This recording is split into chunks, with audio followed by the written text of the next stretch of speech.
parce que cet échec m'a poussé à me demander si je travaillais comme je devrais travailler. Ce jour-là, Samira a compris une chose. L'échec fait aussi partie du Tech Dream. Dans l'épisode précédent, Samira a lancé son tout premier projet intégré. Elle se préparait à son examen Java, convaincue qu'elle était prête à franchir un cap. Aujourd'hui, le rêve est mis à l'épreuve. Dans cet épisode, tu vas découvrir le déroulement de l'examen, la réaction à chaud de Samira, puis son regard à froid sur cet échec. Car parfois, le vrai apprentissage commence là où tout semble s'effondrer. Bienvenue dans l'épisode 6 de The Tech Dreamer, Samira face à son premier échec.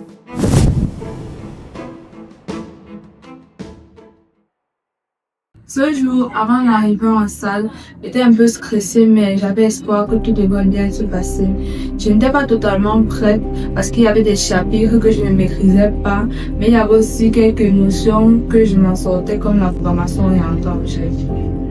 Du coup, j'avais beaucoup de doutes. Et oui, j'avais des craintes, surtout sur certains concepts comme les scrims, les exceptions et les collections. Je savais que si ça arrivait à venir, je devrais passer à côté de mon examen.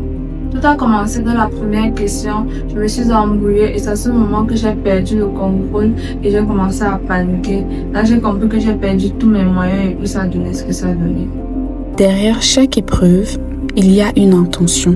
Derrière chaque examen, une méthode. Pour mieux comprendre ce qui s'est joué ce jour-là, il faut comprendre le cadre. Pourquoi cet examen existe, ce qu'il évalue réellement et ce qu'on attend d'un apprenant à ce stade de la formation. Pour cela, la parole revient à celui qui accompagne Samira depuis le début, son tech mentor.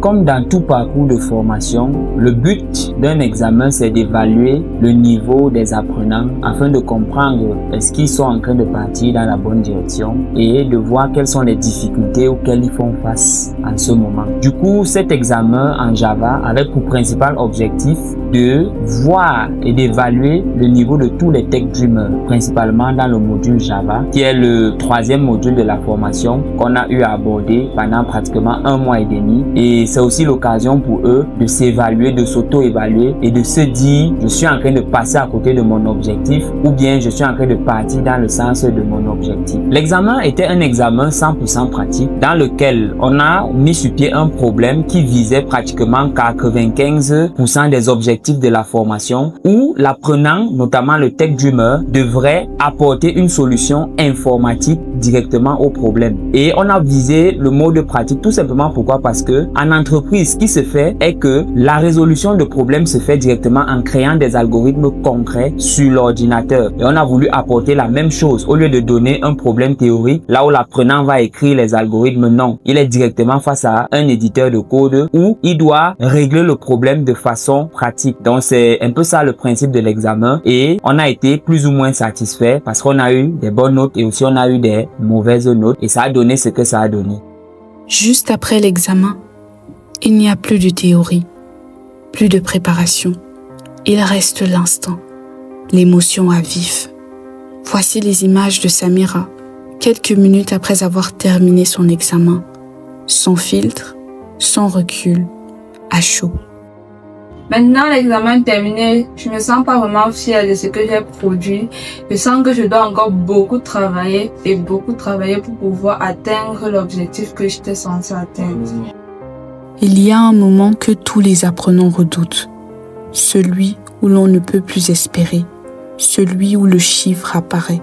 Pour Samira, ce moment est arrivé. Au-delà de la note, c'est le regard qu'on porte sur soi qui vacille. Voici comment Samira a vécu ce choc. Quand j'ai vu ma note 3,5 sur 20, je me suis pas énervée, je me suis non plus mise en colère. Je me suis juste dit que j'ai eu ce que je méritais. Ce qui m'a le plus touchée, c'est le jugement que je me suis fait sur ma manière de m'organiser, sur ma manière de gérer les choses et surtout sur ma manière d'étudier. Oui, je me suis remise en question parce que cet échec m'a poussé à me demander si je travaillais comme je devrais travailler. Dans un parcours d'apprentissage, les résultats ne racontent jamais toute l'histoire. Un chiffre peut choquer, mais il ne définit ni un potentiel, ni une trajectoire. Face à ce premier échec, un regard extérieur devient essentiel. Voici l'analyse du Tech Mentor. Comme tout Tech Mentor, lorsque tu constates que le Tech Dreamer que tu encadres a eu une mauvaise note, notamment dans le cas de Samira, on parle pratiquement de 3,5 sur 20. Elle qui m'avait promis un 15, ma réaction était d'abord la déception. J'ai été déçu. Mais moi, je ne m'attarde pas sur cet échec parce que je sais que derrière chaque échec qui a été bien géré peut se cacher une succession de victoires. Du coup, je reste toujours enthousiaste et j'ose croire que Samira pourra prendre les bonnes décisions afin d'avancer vers son Tech Dream, qu'elle pourra mener les actions concrètes pour ne plus se retrouver face à des situations d'échec. Après le choc, vient le temps de la parole. Pas pour pointer du doigt, pas pour juger, mais pour comprendre. Comprendre ce qui n'a pas fonctionné, ce qui peut être corrigé et surtout, comment avancer. Samira et son Tech Mentor se retrouvent pour faire le point. Samira, j'espère que tu vas bien. Je vais bien, merci. Ouais. Je suppose que tu as vu ton résultat à l'examen. Tu m'avais promis 15,5 sur 20. Et là, on est à 3,5 sur 20. Qu'est-ce qui n'a pas marché, Samira? Moi, je ne suis pas vraiment satisfaite de ma note. Pas que j'ai pas beaucoup travaillé et que je dois m'améliorer. Je dois revenir sur certains points. Notamment sur ma manière d'apprendre, ma manière de voir les choses en général. Ok. Et quels sont les... Parce que tu sais, c'est vrai, la note n'est peut-être pas bonne, tu vois un peu. Mais comme je t'ai toujours dit, et comme je dis toujours, un échec peut être le commencement de beaucoup de réussites. Donc tu vois un peu, tout va dépendre de qu'est-ce que tu vas entreprendre maintenant pour ne plus te permettre d'échouer. Tu vois un peu. Donc tu dois mener des actions fortes. Du coup, moi j'aimerais déjà d'abord savoir quelles sont les résolutions que toi tu as prises pour changer les choses. Vu que l'examen en Java m'a dépassé, je compte rentrer sur les bases pour commencer à apprendre dès le début pour pouvoir suivre le rythmique. D'accord. Et ensuite, je compte contacter certains de mes camarades qui ont des bonnes moyennes pour pouvoir savoir comment ils travaillent, leurs méthodes et comment ils gèrent les choses pour pouvoir réussir. Ça peut m'aider. Oui, ça peut t'aider, ça va t'aider bien sûr. Parce qu'il faut savoir que la réussite, ce n'est pas généralement... Tu peux avoir besoin d'un coup de boost pour pouvoir réussir. Tu vois, il y a des gens que pour apprendre, ils peuvent se mettre seuls en solo, ils apprennent. Et il y a d'autres aussi qui ont besoin de coups de pouce. Tu vois, un peu. En tout cas, ce que tu dois aussi savoir à Logon Digital, c'est qu'on donne la possibilité aux apprenants d'avoir ce qu'on appelle des séances de coaching. Ce qui fait que si tu as des difficultés sur des notions, tu as la possibilité de demander à ton Tech Mentor, notamment moi, de venir t'aider sur certaines choses que tu ne comprends pas. Tu vois un peu. Donc, voilà.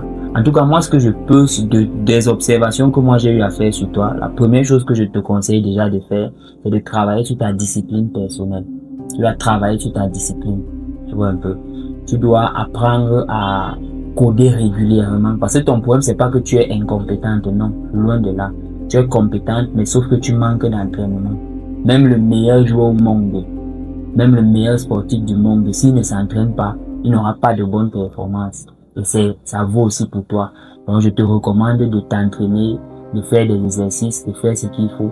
Je suis là, je suis à ta disposition et je vais t'aider. Tu vois un peu, le Tech Dream n'est pas encore abandonné. Il y a encore du chemin. Maintenant, le chemin pour arriver à ce Tech Dream là, ça dépend de toi. D'accord. En tout cas, ça va aller, ne t'inquiète pas. C'est un échec. Les échecs, on en a connus. Il faut juste savoir comment te relever. Et je pense que d'ici la fin de la formation, toi aussi, tu seras capable de créer tes propres applications. Donc, tu peux être rassuré là-dessus. Il faut juste travailler pour changer ta façon de faire. J'espère qu'on est d'accord. Par rapport à l'atteinte du Tech Dream de Samira, honnêtement, je ne suis pas inquiet. Je ne suis pas inquiet dans ce sens-là que j'ai confiance en elle. Et je lui fais suffisamment confiance pour savoir que elle va mener les actions nécessaires. Et ça, j'ai compris ça tout simplement en essayant d'échanger avec celui qui a eu la meilleure note, notamment 19 sur 20. Et celui-ci m'a fait le rapport selon lequel Samira s'est approché de lui pour voir dans quelle mesure il pouvait l'aider à s'améliorer dans le code. Et cette démarche-là montre déjà sa bonne volonté à vouloir regresser la barre. Et si elle est dans cette démarche, je ne peux que l'encourager et je ne peux que lui renouveler ma confiance. Car je suis conscient que derrière un échec qui a été bien géré peut se cacher plusieurs succès. Et puis bien sûr, en tant que personne aussi qui a eu à échouer dans sa vie, notamment dans le parcours scolaire, je sais ce qu'il faut faire et qu'est-ce que on peut gagner derrière un échec qui est bien géré. Du coup, moi en tant que tech mentor, mon rôle sera simplement de la conseiller, de l'encadrer et de continuer à croire en elle et bien sûr continuer à la motiver à atteindre son tech dream parce que rien n'est perdu et je suis conscient que elle va arriver. Si je dois délivrer un conseil à Samira à ce niveau, c'est déjà de faire ce qu'il faut pour aller de l'avant, notamment essayer déjà de se rapprocher de ses camarades, notamment celui qui a eu la meilleure note, on parle ici là de 19 sur 20, pour lui demander qu'est-ce qu'il a fait d'extraordinaire, du moins pour avoir cette note-là. Parce que c'est dans cette démarche d'humilité que va venir la grandeur, qu'elle se rapproche de lui pour comprendre ce que lui il a fait. Et bien sûr, elle à son niveau, de faire les changements nécessaires pour qu'elle aussi elle puisse viser ce genre d'excellence. Et bien sûr, je lui recommande personnellement de travailler sur sa discipline personnelle, sur son organisation et de beaucoup pratiquer. Parce que la programmation, ce n'est pas la science infuse. La programmation, du moins les bons résultats en programmation, viennent après beaucoup de pratiques, beaucoup d'efforts et beaucoup d'exercices. Un échec ne provoque pas toujours une chute. Parfois, il fait vaciller sans faire tomber. Il installe le doute, fait naître la peur, mais révèle aussi ce qui tient debout à l'intérieur. Pour Samira, cette note n'a pas brisé la confiance. Elle a posé une question plus profonde. Continuer ou renoncer? Non, cette note n'a pas affecté ma confiance en moi. Non, je n'ai pas pensé à abandonner ni à lever le pied. Par contre, cet échec m'a fait voir la formation d'un autre côté comme un défi qui demande plus de rigueur, d'organisation et plus de discipline. Je ne pense pas que le programme soit trop difficile ni trop rapide. Je pense juste que de mon côté, je n'ai pas encore trouvé la bonne manière comment gérer tout ça et c'est là-dessus que je travaille. Un échec n'est jamais la fin d'un parcours. Parfois, c'est même le moment où tout devient plus clair. Après le choc, après les doutes, vient le temps des décisions. Ce que l'on garde, ce que l'on change et la direction que l'on choisit pour la suite. Pour Samira, cet échec marque un tournant. Ce que je retiens de cette expérience, c'est que un échec peut être une leçon. Il m'a montré que je dois changer ma manière d'apprendre, que je dois pratiquer davantage et que je dois être plus rigoureuse dans mon travail. Cet échec m'a appris une chose importante sur moi. Je peux me relever et changer ma manière d'apprendre quand les choses ne vont pas bien. Et oui, je me sens toujours capable de devenir développeuse web full stack. Le chemin est difficile mais reste possible. La première option que je veux poser, c'est de reprendre les bases calmement et de définir un vrai plan d'études. Et à quelqu'un qui vit le même type d'échec que moi, je lui dirais que la note ne définit pas ton avenir. Le plus important, c'est de continuer. Dans un parcours d'apprentissage, la confiance ne se mesure pas à une note. Elle se construit dans l'effort, dans la capacité à se remettre en question et surtout à continuer. Face à cet échec, un regard extérieur compte plus que jamais. Voici le message du Tech Mentor à Samira. À ce niveau, ma confiance envers Samira est toujours intacte. La seule chose que je peux lui dire dès maintenant, c'est de ne pas douter de ses confiances. Il ne faudrait pas que la note de 3,5 sur 20 vienne l'affecter et limite la paralyser pour qu'elle commence à se dire « je ne peux pas ». Non, ce que j'attends d'elle, c'est que elle apprenne de ses erreurs et qu'elle corrige ce qu'il faut corriger rapidement afin qu'on puisse continuer à avancer vers son Tech Dream parce que les prochaines échéances sont là. Elle a commencé le projet intégré. D'ici quelques temps, elle aura la validation du projet intégré, notamment la première validation où elle devra réaliser la version 1 du back-end de son application. Et il ne faudrait pas que cet échec la bloque. Pour cette prochaine validation-là, elle doit apprendre de ses erreurs, corriger ce qu'il faut corriger et avancer, bien sûr.